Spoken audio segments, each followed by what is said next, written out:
जय हिंद दोस्तों। तो इस वीडियो में हम लोग संज्ञा पढ़ेंगे। इसके पहले वाले वीडियो में हम लोगों ने वर्ण और संधि पढ़ लिया था। तो वैसे बच्चे जो वर्ण और संधि का वीडियो नहीं देखे हैं वे देख लेंगे। उसमें हमने बता दिया था कि किसी भी वर्णों का उच्चारण, यानी वर्ण में हमने बता दिया था कि किसी भी वर्णों का उच्चारण क्या होता है। जैसे कवर का, चौर का, तौर का, टॉर का या पवर का, यानी किसी भी वर्णों का उच्चारण स्थान क्या होता है। कंठ होता है कि तालु होता है कि मुर्दा होता है कि दंत होता है कि ओष्ठ होता है। उसमें हमने एक एक करके बहुत ही लाजवाब ट्री के साथ बताया था और उस ट्री का नाम क्या था, KTM2। क्या था, KTM2। तो अगर आप लोग पहले वाले वर्ण और संधि का वीडियो नहीं देखिएगा तो उसे देख लीजिएगा। तो आज की क्लास में हम लोग क्या पढ़ेंगे, संज्ञा पढ़ेंगे। तो सबसे पहले हम देखेंगे कि आखिर संज्ञा किसे कहते हैं। तो और संज्ञा जो है कितने प्रकार के होते हैं, और संज्ञा से संबंधित, यानी आपके एग्जाम में, आपके बिहार बोर्ड एग्जाम में जो है संज्ञा से संबंधित किस प्रकार से प्रश्न पूछे जाते हैं, ये सारी बातें एक एक करके हम लोग देखेंगे। तो देखिए सबसे पहले हम लोग देखते हैं संज्ञा। क्या देखते हैं, संज्ञा।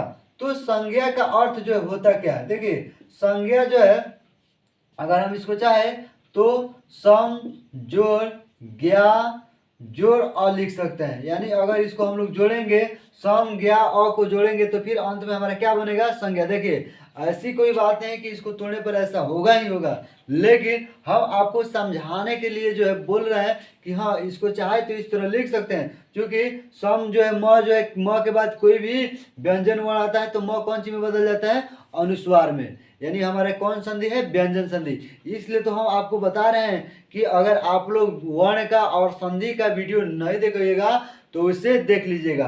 तो म हमारा अनुस्वार में बदल जाएगा। ज्ञा है तो ज्ञा में कर रहे हैं तो ज्ञा करें तो आ रहा है, और इसमें क्या है, अ है। तो आ जोड़ अ बराबर क्या होता है, आ। देखिए दुनिया का कोई भी जो है आप एग्जाम दीजिए, कहीं भी जाइए, किसी भी क्षेत्र में जाइए, आपका संधि और वर्ण जो है क्या है, मेन जड़ है। क्योंकि वर्ण से संबंधित और संधि से संबंधित ही सारे व्याकरण के अस्तित्व हैं। इसलिए आप लोग उस वर्ण वाले और संधि वाले वीडियो को अवश्य देख लीजिएगा। तो आ जोड़ अ बराबर क्या होता है, आ होता है। तो संग संग यहाँ पे क्या है, सम अनुस्वार में बदल गया म, और ज्ञा में आ जोड़ेंगे तो क्या हुआ, आ हुआ। तो ज्ञा यानी ज्ञा क्या हुआ, अंत में संज्ञा। तो देखिए संज्ञा यानी सम मन होता है संपूर्ण। क्या होता है, संपूर्ण। ज्ञा का मतलब होता है ज्ञात। क्या होता है, ज्ञात। और अ के मतलब क्या होता है, अज्ञात। यानी संपूर्ण, ये पूरे पृथ्वी पर, पूरे विश्व भर में ज्ञात। ज्ञात का अर्थ क्या होता है, जिसके बारे में हमें जानकारी हो उसे ज्ञात कहते हैं। जिसके बारे में हमें जानकारी हो क्या, उसको ज्ञात। और अज्ञात जिसके बारे में हमें जानकारी नहीं हो, जैसे कहीं भी किसी भी जगह पर किसी वस्तुओं या प्राणियों की संख्या के बारे में जो है हमको जानकारी अगर है कि 10 है, 20 है, 50 है, तो उसको ज्ञात कहेंगे। अगर जानकारी नहीं है तब उसको क्या कहेंगे, अज्ञात कहेंगे। तो ये कह रहा है कि ज्ञात हो चाहे अज्ञात हो, यानी पूरे संपूर्ण पूरे विश्व भर में कोई भी वस्तु या प्राणी जिसके बारे में हमको जानकारी हो या नहीं हो, बस सिर्फ उसका एक क्या होना चाहिए, नाम होना चाहिए। क्या होना चाहिए, नाम होना चाहिए। उसको हम क्या कहेंगे, संज्ञा कहेंगे। यानी वो हमको दिखता हो या नहीं दिखता हो, बस सिर्फ एक नाम होना चाहिए, उसको हम कौन सी कहेंगे, संज्ञा कहेंगे। तो इसलिए इसको जो है हम सम जोड़ ज्ञा जोड़ अ लिख सकते हैं। ठीक। अब देखिए संज्ञा जो है कितने प्रकार के होते हैं, संज्ञा कितने प्रकार के होते हैं। तो देखिए साधारण बात है कि आप लोग जो है संज्ञा 5 ही प्रकार के पढ़े होइएगा, और खैर 5 प्रकार के पढ़ाया भी जाता है। लेकिन वास्तविकता यह है कि संज्ञा जो है अलग अलग प्रकार के होते हैं। संज्ञा क्या, अलग अलग प्रकार के होते हैं। जैसे संज्ञा जो है, जैसे जीवंतता और अजीवंतता के आधार पर, यानी जीवंतता और अजीवंतता के आधार पर, यानी सजीव और निर्जीव कह सकते हैं। सजीव और निर्जीव के आधार पर संज्ञा 2 प्रकार के होते हैं। कितने प्रकार के, सजीव और निर्जीव के आधार पर संज्ञा कितने प्रकार के होते हैं, 2 प्रकार के होते हैं। कौन कौन, तो प्राणीवाचक और अप्राणीवाचक। प्राणीवाचक संज्ञा और अप्राणीवाचक संज्ञा। जिसमें प्राण हो उसको प्राणीवाचक कहेंगे, जिसमें प्राण नहीं हो उसको अप्राणीवाचक संज्ञा कहेंगे। तो जीवंतता अजीवंतता यानी सजीव और निर्जीव के आधार पर संज्ञा कितने प्रकार के, 2 प्रकार के। उसके बाद गणनीय और अगणनीय के आधार पर, यानी इसको हम लोग गणना कहते हैं। क्या कहते हैं? गणना कहते हैं। यानी गणना के आधार पर संज्ञा कितने प्रकार के होते हैं? तो गणना के आधार पर संज्ञा दो प्रकार के होते हैं। गणना के आधार पर संज्ञा कितने प्रकार के होते हैं? दो प्रकार के, गणनीय संज्ञा और अगणनीय संज्ञा। यानी जिसकी हम गिनती कर सके उसको गणनीय संज्ञा कहेंगे, और जिसकी गिनती हम नहीं कर सके उसको अगणनीय संज्ञा कहेंगे। ठीक। अब देखिए उसके बाद भी होता है, यानी उसके बाद होता है कौन सी के आधार पर? व्युत्पत्ति के आधार पर। किसके आधार पर? व्युत्पत्ति के आधार पर। व्युत्पत्ति के आधार पर संज्ञा जो है तीन प्रकार के होते हैं, रूढ़, यौगिक और योग रूढ़। रूढ़, यौगिक और योग रूढ़। उसके बाद होता है अर्थ के दृष्टि से। किसके दृष्टि से होता है? अर्थ के दृष्टि से होता है। तो अर्थ के दृष्टि से जो है संज्ञा पांच प्रकार के होते हैं। अर्थ के दृष्टि से संज्ञा कितने प्रकार के होते हैं? पांच प्रकार के होते हैं, जो हम लोग पढ़ते हैं और आपके एग्जाम में प्रत्येक साल अर्थ के दृष्टि से ही आता है। आपके एग्जाम में प्रत्येक साल अर्थ के दृष्टि से ही आता है, जो कि कितने प्रकार के होता है? पांच प्रकार के। और अगर देखिए तो इसलिए हम लोग कहते हैं संज्ञा कितने प्रकार के? तो पांच प्रकार के कह सकते हैं। लेकिन अगर पूछेगा गणना के आधार पर तो दो प्रकार के। उसके बाद जीवंतता और अजीवंतता के आधार पर तो दो प्रकार के। उसके बाद व्युत्पत्ति के आधार पर तो तीन प्रकार के। तो जो व्युत्पत्ति है, गणना है और जीवंतता अजीवंतता है, यह आपके एग्जाम में जो है बिहार बोर्ड में नहीं पूछता है। इसमें केवल जो है अर्थ के दृष्टि से आता है। तो अर्थ की दृष्टि से कितने प्रकार के होते हैं संज्ञा? पांच प्रकार के। आइए हम लोग देखते हैं कि पांच प्रकार के कौन कौन से होते हैं और इनका जो है डिफिनेशन क्या होता है और इसका पहचाने का सबसे जबरदस्त ट्रिक क्या है, यानी हम किस प्रकार जो है पांचों संज्ञाओं को जो है पहचानेंगे। चलिए देखते हैं। देखिए तो सबसे पहले हमारा संज्ञा किससे कहते हैं। अगर आप लोग लिखना चाहते हैं तो लिख सकते हैं, संज्ञा किससे कहते हैं। यानी किसी भी व्यक्ति, वस्तु, स्थान या भेद के नाम को हम कौन सी कहते हैं? संज्ञा कहते हैं। अगर आप लोग लिखना चाहते हैं तो लिख सकते हैं।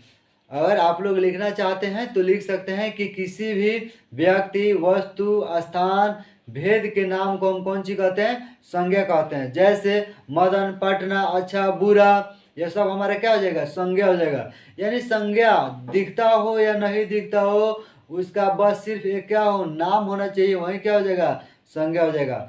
तो अर्थ के दृष्टि से संज्ञा कितने प्रकार के होते हैं? पांच प्रकार के। अर्थ के दृष्टि से संज्ञा कितने प्रकार के होते हैं? पांच प्रकार के। एक में व्यक्तिवाचक, क्या होता है? व्यक्तिवाचक संज्ञा। एक में क्या होता है? व्यक्तिवाचक संज्ञा। दो में होता है जातिवाचक संज्ञा। क्या होता है? जातिवाचक संज्ञा। तीन में होता है समूहवाचक संज्ञा।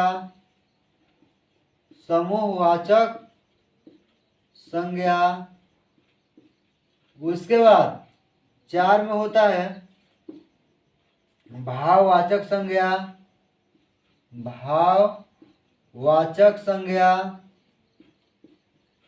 और पांच में होता है द्रव्यवाचक संज्ञा। क्या होता है? द्रव्यवाचक संज्ञा। देखिए तो आपके एग्जाम में जो है व्यक्तिवाचक संज्ञा किसे कहते हैं, जातिवाचक संज्ञा किसे कहते हैं, या भाववाचक या समूहवाचक या द्रव्यवाचक किसे कहते हैं तो आता ही नहीं है। ठीक। और देखिए आता नहीं है फिर भी हम आपको बता दे रहे हैं कि आपको किसी प्रकार की कोई दिक्कत जो है नहीं हो। देखिए सबसे पहले यहाँ हमको समझना है कि व्यक्ति तो व्यक्ति है, वाचक का अर्थ क्या होता है। देखिए कहने का मतलब है व्याकरण। व्याकरण जो है एक ऐसी चीज है जिसे अगर हम लोग एक बार पढ़ ले तो जो है कभी जीवन में जो है वो गलती होगा ही नहीं, यानी वो हमको जो है मिस्टेक होगा ही नहीं। क्यों? क्योंकि व्याकरण जो है पढ़ने वाली चीज नहीं है, समझने वाली चीज है। उसको हम जो है कौन सी करना है, उसको समझना है। अगर एक बार समझ में आ जाएगा तो समझो कि जो है वह सातों जन्म तक जो है क्या याद रहेगा। तो देखिए व्यक्ति और वाचक, तो सबसे पहले एक एक अगर वर्ड को अगर हम तोड़ कर समझ जाए तो समझ लीजिए कि जो है व्याकरण कभी जो है गलती होने वाला नहीं है व्याकरण में। तो व्यक्ति और वाचक, तो व्यक्ति का अर्थ तो समझ में ही करते हैं आप लोग, और वाचक का अर्थ है बोध कराने वाला, यानी जो व्यक्ति का बोध कराएगा, यानी किसी भी संज्ञा के क्या हो जाएगा, जिस रूप से किसी भी एक वस्तु या एक प्राणी का बोध हो, यानी स्पेशल स्पेशल एक व्यक्ति या एक प्राणी का क्या हो, बोध हो, उसी को हम कौन सी कहते हैं, व्यक्तिवाचक। व्यक्ति और वाचक, यानी व्यक्ति का अर्थ क्या होता है, अकेला, और वाचक का अर्थ क्या होता है, बोध कराने वाला, यानी अकेला बोध कराएगा। कोई भी वस्तु या प्राणी हो उसको अकेला ही बोध कराएगा, तो उसी को हम लोग कौन सी कहते हैं, व्यक्तिवाचक। वाचक का अर्थ क्या होता है, संज्ञा, बोध कराने वाला, और संज्ञा है यानी संज्ञा का अर्थ क्या होता है, नाम। उसके बाद होता है जातिवाचक। जाति, जाति का अर्थ क्या होता है, जाति का अर्थ है पूरा जो है एक नाम हम रखे, जिससे लड़का, तो लड़का का अर्थ क्या हुआ, बहुत सारा लड़का, कौन लड़का, तो वही पूरे जाति भर का बोध करा दे। और वाचक का अर्थ क्या होता है, संज्ञा, यानी पूरे जात, सॉरी, वाचक का अर्थ क्या होता है, बोध कराने वाला, यानी पूरे जाति भर का जो बोध कराए उसे हम कौन सी कहते हैं, जातिवाचक। संज्ञा तो यहाँ पे है। समूहवाचक, समूह का अर्थ क्या होता है, समुदाय होता है, और वाचक का अर्थ क्या होता है, बोध कराने वाला, यानी अगर कोई समूह या समुदाय का बोध कराए तो उसे समूहवाचक संज्ञा कहेंगे।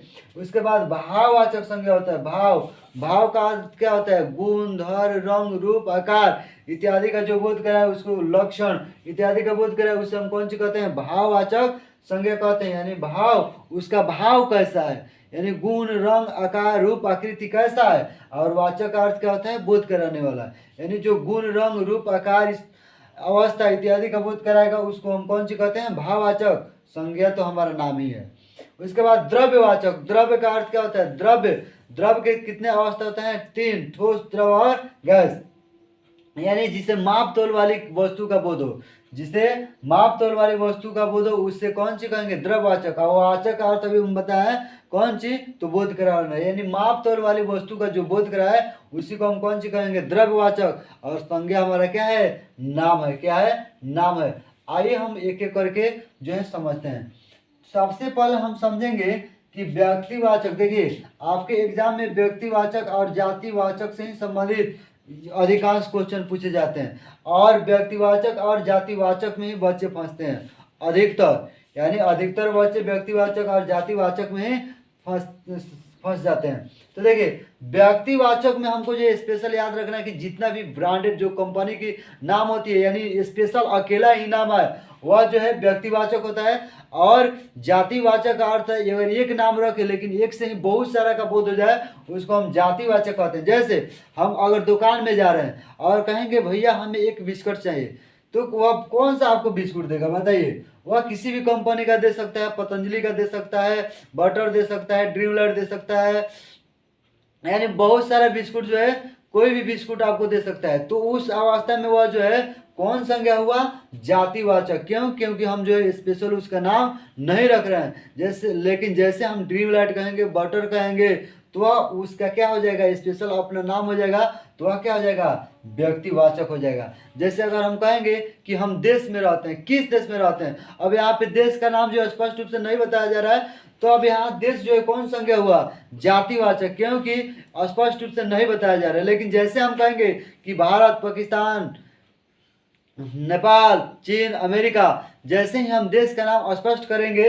तो वह कौन संज्ञा हो जाएगा, व्यक्तिवाचक संज्ञा। जैसे हम कहेंगे आपको कि वहाँ बच्चे 10-15 बच्चे खेल रहे हैं, उसमें से किसी एक बच्चे को बुलाओ, तो अब उसमें से किस बच्चे को बुलाइएगा, तो आप इस अवस्था में बच्चा जो है कौन संज्ञा हो गया, जातिवाचक। लेकिन उसी बच्चा में अगर हम नाम रख देंगे कि मोहन को, सोहन को, रोहन को या गीता को अगर बुलाओ, तो मोहन, सोहन, रोहन, गीता इस सब इसका क्या एक अपना अपना स्पेशल नाम है, तो उस अवस्था में कौन संज्ञा हो जाएगा, व्यक्तिवाचक संज्ञा। ठीक, हम कहेंगे आपको कि दुकान में से जो है आपको कलम खरीद कर लाना है, या हम कलम खरीदने के लिए जाएंगे और बोलेंगे कि भैया मुझे एक कलम चाहिए, तो ये बताइए आपको कौन सा कलम देगा। कोई कलम दे सकता है, 2 वाला कलम दे सकते हैं, 3 रुपये वाला कलम दे सकता है, 5 रुपये वाला दे सकता है, 10 रुपये वाला दे सकता है, और उसमें भी लिंक लाइजर दे सकता है, स्टार लाइन दे सकता है, उसके बाद जेटर कलम दे सकता है, यानी बहुत सारी जो है कंपनियां की जो है क्या है कलमे हैं, उस कलमे से जो है कोई भी कलम दे सकता है। तो उस अवस्था में वो कलम कौन संज्ञा हुआ, जातिवाचक, क्योंकि उसमें हम नाम नहीं रख रहे हैं। लेकिन जैसे हम कहेंगे कि हमको लिंक लाइजर चाहिए, जेटर का चाहिए, तो यहाँ पे लिंक लाइजर, जेटर यहाँ पे कौन संज्ञा हो गया, व्यक्तिवाचक। क्यों? क्योंकि उसका स्पेशल हम नाम रख रहे हैं। ठीक, तो आप लोग जो है हम 2-3 दे रहे हैं, उसको जो है कमेंट बॉक्स में जो है कमेंट करके बताइएगा कि वह कौन संज्ञा होगा, जातिवाचक होगा कि व्यक्तिवाचक। जैसे हम दे रहे हैं बिहार, आपको कमेंट बॉक्स में जो है कमेंट करके बताना है कि कौन सा संज्ञा होगा। बिहार हम दे रहे हैं, उसके बाद दे रहे हैं राज्य, उसके बाद दे रहे हैं गंगा और हिमालय। बिहार, राज्य, गंगा, हिमालय, इन चारों को जो है आपको जो है आंसर इसका जो है कमेंट बॉक्स में जो है कमेंट करके बताना है कि इन चारों में से जो है व्यक्तिवाचक कौन होगा और जातिवाचक कौन होगा। ठीक, आइए तो हम लोग सबसे पहले एक एक करके अब ठीक से समझ लें। व्यक्तिवाचक अर्थ क्या होगा, और कोई पूछे व्यक्तिवाचक संज्ञा किसे कहते हैं, तो संज्ञा के जिस रूप से किसी एक वस्तु या एक प्राणी का बोध हो उसे व्यक्तिवाचक संज्ञा कहते हैं। संज्ञा के जिस रूप से, देखिए अगर आप लोग लिखना चाहते हैं अगर आप लोग लिखना चाहते हैं तो हम बोल रहे हैं, लिख सकते हैं। संज्ञा के जिस रूप से किसी एक वस्तु या एक प्राणी का बोध हो उसे व्यक्तिवाचक संज्ञा कहते हैं। जैसे हो जाएगा मोहन, क्या हो जाएगा, मोहन हो जाएगा। उसके बाद हो जाएगा हमारा पटना, मोहन पटना। उसके बाद देखिए कहने का अर्थ है कि स्पेशल एक जो है अपना क्या होना चाहिए, नाम होना चाहिए। वही हो जाएगा यमुना, यह सब हमारा क्या हो जाएगा, व्यक्तिवाचक संज्ञा हो जाएगा। ठीक, उसके बाद अब आया जातिवाचक, तो लिखेंगे संज्ञा के जिस रूप से पूरे जाति का बोध हो, क्या हो, संज्ञा के जिस रूप से पूरे जाति का बोध हो उसे हम जातिवाचक संज्ञा कहते हैं। क्या कहते हैं, अगर आप लोग लिखना चाहते हैं तो लिख सकते हैं, संज्ञा के जिस रूप से पूरे जाति का बोध हो उसे जातिवाचक संज्ञा कहते हैं। जैसे हम कह रहे हैं इसमें नदी, अब नदी में कौन सा नदी, बहुत सारा नदी है। लड़का, तो लड़का में अब कौन सा लड़का, शहर, तो अब कौन सा शहर, गांव, अब कौन सा गांव। तो इस अवस्था में हमारा कौन चीज हुआ, जातिवाचक संज्ञा हुआ। इसके बाद समूहवाचक संज्ञा किसे कहते हैं, तो संज्ञा के जिस रूप से किसी समूह या समुदाय का बोध हो, संज्ञा के जिस रूप से किसी समूह या समुदाय का बोध हो उससे समूहवाचक संज्ञा कहते हैं। जैसे सभा, गुच्छा, वर्ग, सभा, गुच्छा, वर्ग, यह हमारा कौन सी हुआ, समूहवाचक हुआ। मेला, और भी आप लोग जो है लिख सकते हैं। ठीक, उसके बाद हमारा आया भाववाचक, भाव का अर्थ है गुण, लक्षण, अवस्था, यानी रंग, रूप, आकार, इस सब का जो बोध कराए उसको कौन सी कहते हैं, भाववाचक। यानी संज्ञा के जिस रूप से किसी वस्तु या प्राणी के गुण, धर, रंग, रूप, आकार, अवस्था इत्यादि का बोध हो उसे कौन संज्ञा कहते हैं, भाववाचक संज्ञा। इसका और एक और डिफिनेशन होता है, क्या होता है कि जिसे देखा या छुआ जाए, जिसे न देखा या छुआ, देखा जाए, केवल देखा जाए, सिर्फ महसूस किया जाए, जिसे देखा या न छुआ जाए, सिर्फ महसूस किया जाए, उसे हम कौन सी कहते हैं, भाववाचक संज्ञा कहते हैं। यानी जिस भी किसी को हम लोग कौन सी करते हैं, केवल महसूस करते हैं कि हाँ ये सुंदर है, या गोरा है, या काला है, यानी जहाँ केवल महसूस किया जाए उसे हम लोग कौन संज्ञा कहते हैं, भाववाचक संज्ञा कहते हैं। तो आप इस प्रकार भी लिख सकते हैं भाववाचक संज्ञा में, या डायरेक्ट लिख सकते हैं कि संज्ञा के जिस शुरू से किसी वस्तु या प्राणी के गुण, धर, रंग, रूप, आकार, अवस्था इत्यादि का बोध कराए। जैसे हम लोग कह रहे हैं बुढ़ापा, तो बुढ़ापा हमारा क्या अवस्था का बोध करा रहा है। लाल, तो लाल हमारा कौन सी का, रंग का बोध करा रहा है। उसके बाद कहेंगे ईमानदार, क्या हो जाएगा, ईमानदार। तो संज्ञा के जिस रूप से किसी वस्तु या प्राणी के गुण, धर्म, लक्षण इत्यादि का बोध हो उसे हम कौन सी कहेंगे, तो अच्छा उसे हम कौन संज्ञा कहेंगे, भाववाचक संज्ञा कहेंगे। ठीक, उसके बाद आया द्रव्यवाचक संज्ञा। द्रव्य का अर्थ क्या होता है, द्रव्य यानी जिसे मापा या तौला जाए उसे द्रव्यवाचक संज्ञा कहते हैं। जिसे मापा या तौला जाए यानी माप तौल वाले वस्तु का के बोध जो कराए, यानी जिससे माप तोल वाली वस्तु का क्या हो, बोध हो, उसे द्रव्यवाचक संज्ञा कहते हैं, या जिससे मापा या तोला जाए। जैसे मापने और तोलने वाला में क्या हो जाएगा, सोना हो जाएगा, दूध हो जाएगा, घी हो जाएगा, चावल हो जाएगा। यानी संज्ञा के जिस से किसी माप तोल वाली वस्तु का बोध हो उसे द्रव्यवाचक संज्ञा कहते हैं, या जिसे मापा या तोला जाए उसे हम द्रव्यवाचक संज्ञा कहते हैं। इसको आप जो अपने भाषा में किसी प्रकार लिख सकते हैं। तो इस प्रकार हमारा जो है क्या था, पांचों संज्ञा था, और पांचों संज्ञा का हम लोग एक एक कर जो उदाहरण देख लिए। ठीक, तो आप लोगों को जो है आप कमेंट बॉक्स में जो है कमेंट करके बता देना है कि हाँ हम 5 को संज्ञा दे रहे हैं, और पांचों संज्ञा में से जो एक एक कहीं कहीं से जो हम दे रहे हैं उसमें जो है आपको कमेंट बॉक्स में जो है कमेंट करके बताना है कि किसमें कौन सी संज्ञा है। चलिए हम दे रहे हैं। एक में हमारा रहेगा चांदी,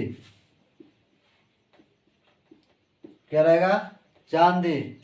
2 में रहेगा पीला, क्या रहेगा, पीला। उसके बाद रहेगा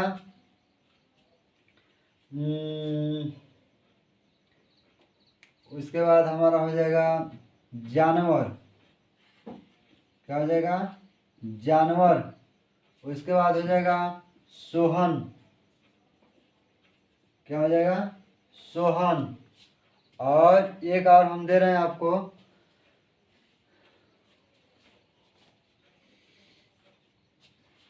एक और दे रहे हैं सेना। यानी इन पांचों में जो है आप लोगों को जो है कमेंट बॉक्स में कमेंट करके बताना है कि कौन जो है व्यक्तिवाचक होगा, किसमें जातिवाचक होगा, कौन समूहवाचक होगा, भाववाचक होगा या द्रव्यवाचक होगा। तभी हम समझ पाएंगे कि हाँ हमारे पढ़ाने से जो है कुछ सार्थक हुआ है, यानी आपको समझ में आया है या नहीं आया। ठीक, तो आप लोग जो है कमेंट बॉक्स में जो है कमेंट करके जरूर बताइएगा। फिर हम लोग मिलते हैं अगले वीडियो में। जय हिंद, जय भारत।